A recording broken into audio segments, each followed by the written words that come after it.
हाँ जी गाइस, तो एक और मंगल, एक और दंगल। इस 2024 का ये पहला मंगल दंगल है। तो सबसे पहले तो a very very happy new year to all of you and I hope कि आपका ये 2024 बहुत ही बेहतरीन जाए। तो आज स्टार्ट करते हैं। पहला जो अपडेट है वो आता है जियो की तरफ से एंड जियो का भारत जीपीटी लॉन्च करने वाले हैं। सो बेसिकली आईआईटी बॉम्बे के साथ इन्होंने कोलैबोरेट किया है एंड आईआईटी बॉम्बे के एनुअल टेक फेस्ट में जियो के जो चेयरमैन है छोटे अंबानी साहब यानी आकाश अंबानी जी, उन्होंने ये बोला कि भाई ये वाला जो नया एआई भारत जीपीटी ये बना रहे हैं, ये स्पेशली इंडिया के नीड्स को केटर करते हुए डेवलप कर रहे हैं। ये वाला जो एआई है ये प्रॉपर हर वर्टिकल में डाला जाएगा, लेकिन वर्टिकल के अलावा ये अक्रॉस सारे वर्टिकल्स यानी हॉरिजॉन्टली भी इसको ये सारे सेक्टर्स के अंदर प्रॉपरली इंटीग्रेट करेंगे कि भाई जहां जहां पे भारत को इसकी नीड पड़ सकती है वहां वहां पे भारत जीपीटी तैयार रहेगा हेल्प के लिए। अब इसका बेसिकली अभी टाइमलाइन अनाउंस नहीं किया है, लेकिन मोस्ट प्रोबेबली 2024 में आ ही जाना चाहिए जिस स्पीड से इनकी चीजें चलती हैं। ऑल्सो एक छोटा सा अपडेट जियो की तरफ से ये भी बताया गया कि स्मार्ट टीवीज के लिए ये जस्ट लाइक गूगल टीवी जिनके जैसे इनका पूरा चलता है,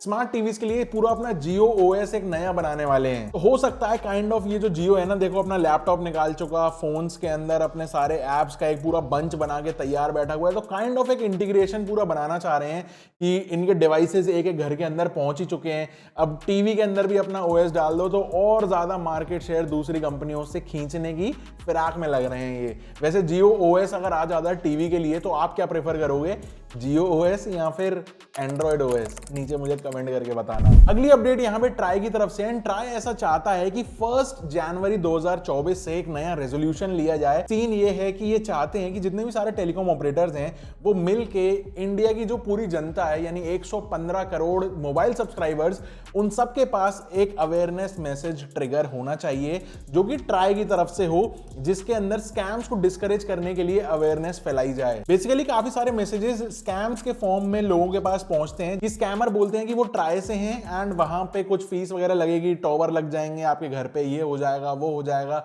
इस तरीके से अलग अलग फंडों से पैसे निकलवाने की कोशिश करते हैं। तो ट्राई इसके लिए एक अवेयरनेस मैसेज फैलाएगा सब जगह कि भाई जो ट्राई के नाम से मैसेज आएंगे उसका हेडर यहां पे मैं बता देता हूं, BT-TRY ND।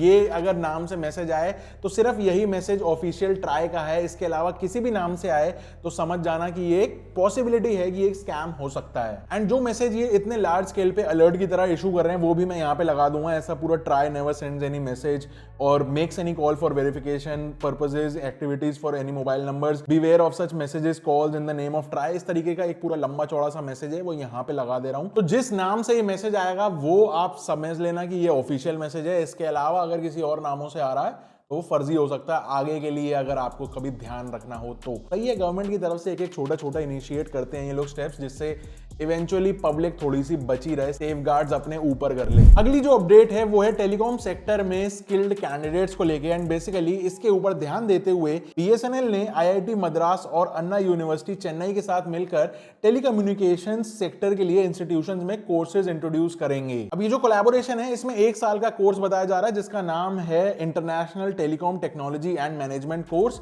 एक शॉर्ट टर्म ट्रेनिंग कोर्स है ये काइंड ऑफ, जो इस इंडस्ट्री से रिलेटेड एकेडमिक्स को थोड़ा सा और एनहांस कर देगा अक्रॉस कैंपसेस। एंड इस कोलैबोरेशन से 4G 5G नेटवर्क्स की एक्सपेंशन की भी बात की जा रही है जो सारे कैंपसेस रहेंगे उसमें। अब इससे होगा क्या कि बेसिकली जो टेलीकॉम सेक्टर है इसके अंदर लर्निंग एंड जॉब अपॉर्चुनिटीज दोनों ही बढ़ेंगी। ऑल्सो ये जो टेलीकॉम सेक्टर है ये स्किल काउंसिल भी आने वाले फाइनेंशियल ईयर में प्लान कर रहा है कि 1.5 लाख कैंडिडेट्स को टेलीकॉम और इससे रिलेटेड टेक्नोलॉजीज के अंदर ट्रेन किया जा सके, जिससे कि आगे चल के जो डिमांड एंड सप्लाई का चीज रहती है स्किल्ड कैंडिडेट्स के लिए उसका गैप थोड़ा कम हो पाए। सीन ऐसा है कि ज्यादा से ज्यादा स्किल्ड कैंडिडेट्स की नीड पड़ेगी टेलीकॉम सेक्टर में आने वाले टाइम में। तो उसके लिए बीएसएनएल ने एक यहां पे पहल दिखाई है एंड होपफुली बाकी ब्रांड्स भी इसको किसी ना किसी तरीके से आगे अपने ही वे में फॉलो करें। भाई जो अगली अपडेट है ना वो बहुत बहुत ज्यादा इंटरेस्टिंग है। बहुत सारे लोग इसके अंदर इंटरेस्टेड होंगे क्योंकि टर्न्स आउट की जो गवर्नमेंट के पास वी का जो स्टेक है जो अप्रोक्सीमेटली 33% है, शायद ऐसा हो सकता है बिजनेस वर्ल्ड.इन की एक रिपोर्ट के हिसाब से कि ऐसा हो सकता है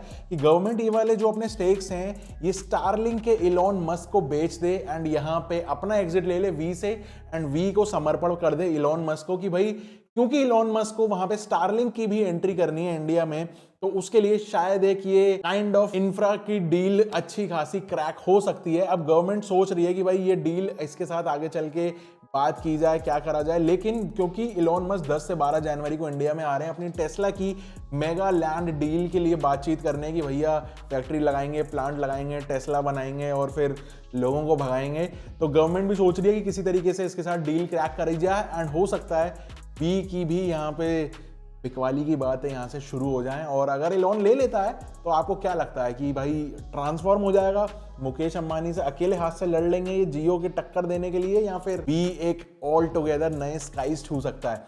जो भी आपको लगता हो नीचे मुझे बताना जरूर। वैसे अमेज़न का भी जो कुइपर प्रोजेक्ट है सैटेलाइट ब्रॉडबैंड को लेके, वो भी इंडिया में एंट्री करने के लिए अच्छी खासी मशक्कत कर रहा है। लेकिन देखना ये होगा कि टाइम किसके साथ ज्यादा चलता है एंड किसकी एंट्री पहले होती है, कैसे आगे चीजें बढ़ती हैं, ये तो टाइम ही बताएगा। नेक्स्ट जो अपडेट है वो है गाइडलाइंस को लेके। सो बेसिकली ना गवर्नमेंट की तरफ से एक गाइडलाइंस का एक प्रॉपर सेट है जिसका नाम है MTCTE यानी mandatory testing and certification of telecom equipments, जो ये सर्टिफाई करता है कि भाई जितने भी टेलीकॉम इक्विपमेंट्स इंडिया के अंदर आ रहे हैं उनकी टेस्टिंग एंड पूरी सर्टिफिकेशन जरूरी है, जिससे पहले कि वो बेचे जाएं या फिर यूज किए जा सकें। तो इसके लिए क्या किया गवर्नमेंट ने कि 1 जनवरी से रूल्स लागू कर दिए हैं कि जो डेडलाइंस हैं उनको एक्सटेंड कर दिया गया है।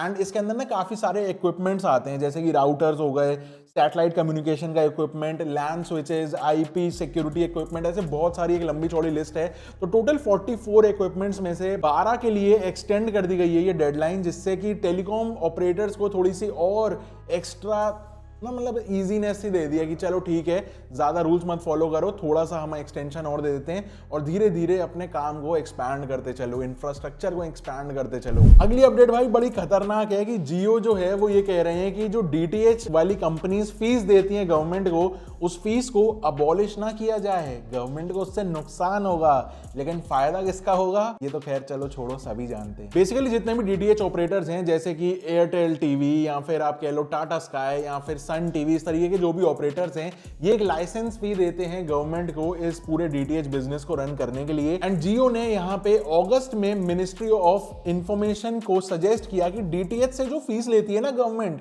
उस फीस को हटाओ मत, रिलैक्सेशन मत दो उन कंपनीज को, क्योंकि इससे गवर्नमेंट का नुकसान होगा। बेसिकली केबल टीवी के साथ वहां पे कंपेयर करके ये बोला गया कि एक अनफेयर एडवांटेज मिल जाएगा अगर आप इन कंपनीज से लाइसेंस फी नहीं लोगे और केबल टीवी वालों से लोगे। तो जियो ने बोला चलो ये सब तो छोड़ो, NBP यानी एक नई नेशनल ब्रॉडकास्टिंग पॉलिसी बनाओ, उसके अंदर ये कुछ नए तरीके से रूल सेट कर दो। इनका बेसिकली कहना ये है कि जो भी IPTV तरीके की सर्विसेज चल रही हैं, जैसे कि हम जियो सिनेमा या फिर जियो टीवी के अंदर IPTV के थ्रू सारा कुछ लाइव टीवी देख लेते हैं, उसको आप OTT के अंदर ही डाल दो, अलग से इसमें कुछ चोचलेबाजी मत डालो। एक चीज इन्होंने पॉइंट आउट करते हुए बताई कि DTH के जो सब्सक्राइबर्स हैं वो अप्रोक्सीमेटली 65 मिलियन है एंड केबल टीवी के 64 मिलियन, तो DTH यहाँ पे ऑन द राइज है। On the other hand cable TV को इंफ्रास्ट्रक्चर और मेंटेनेंस में ज्यादा इन्वेस्ट करना रहता है, तो इसीलिए भाई ये थोड़ा सा मेंटेनेंस किया जाए। आपको क्या लगता है, मतलब यहाँ पे जियो एक गेम खेलने की कोशिश कर रहा है या फिर हो सकता है एट द एंड सबका फायदा ही हो? क्या लगता है बताओ यार नीचे कमेंट करके। अगली अपडेट हमारी इंडियन कंपनी HFCL की तरफ से। HFCL का मतलब है हिमाचल फ्यूचरिस्टिक्स कम्युनिकेशन लिमिटेड एंड इनके मैनेजिंग डायरेक्टर का कहना है कि अब ये इंडिया से नॉर्थ अमेरिका में टेक प्रोडक्ट्स को एक्सपोर्ट करना चाहते हैं। बेसिकली HFCL जो अपने प्रोडक्ट्स हैं ये ऑलरेडी काफी सारी कंट्रीज में एक्सपोर्ट कर रहे हैं, जैसे कि UK, France, Germany, Poland, Australia, middle east, and अब ये चाह रहे हैं कि नॉर्थ अमेरिका में भी इसको एक्सपोर्ट किया जा सके।